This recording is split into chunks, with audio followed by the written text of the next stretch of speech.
Alright, I'm going to show you how to adjust the BC coilovers on the 2010 and up Camaro.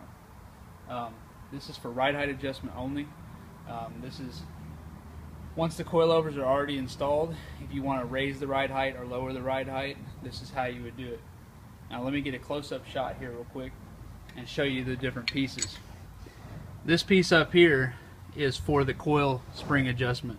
Once the spring preload is set, you'll never touch these locks ever again. The one that we're going to be adjusting today is going to be this lower spanner nut.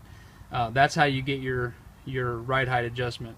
Now this particular set of coilovers is an ER set of coilovers, so it stands for external reservoir. That's why you see this piece right here. Now on your BR type coilovers, you will not have this. And this is an extra step that you will not have to take on that.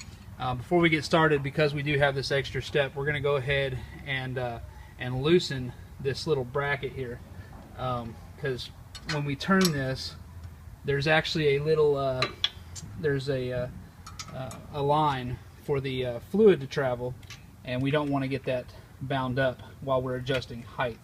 So we want to get this nice and loose, this bracket, so that it moves freely. Just want to make sure that it's nice and freed up here.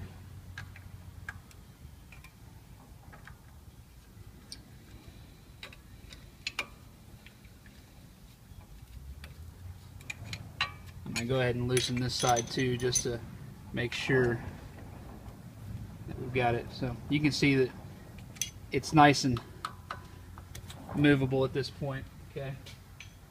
At this point, really all you need to do is have your punch with you. And what you're going to do is you're going to loosen this punch. You're going to loosen this lower locking ring with a hammer. You don't necessarily need a gigantic one like this, but all we're going to do is tap that loose. So you can see now it's finger tight. Pretty simple. Now I'm going to jump over here real quick.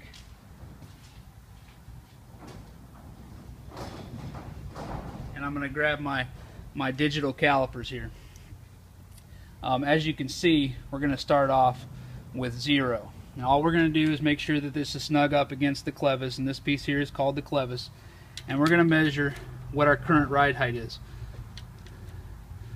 So right now it's 88 millimeters, or 0.88 inches. Sorry.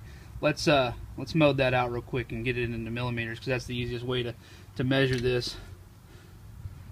22.5 basically millimeters there. Okay, so in order to adjust this, it's very simple. I'm gonna grab this spanner wrench that I just dropped on the floor, and all I'm gonna do is turn this lower collar up. You see how the entire spring adjusts? Everything. I'm not adjusting the preload on the spring. All I'm doing is turning this shaft inside this clevis. And that's how we adjust the ride height. Now, what we're going for is about 5 millimeters of extra ride height on the car. So as we do this, we're going to turn that down. And we had 22 before, so we want to measure to 27. So right now we're at 25.5 roughly. We need to give it a couple more millimeters.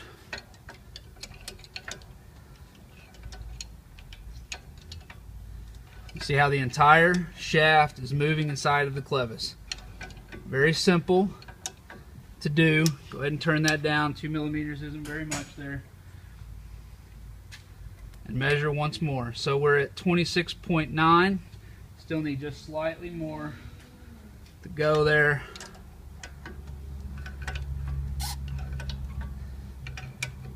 That should probably do it.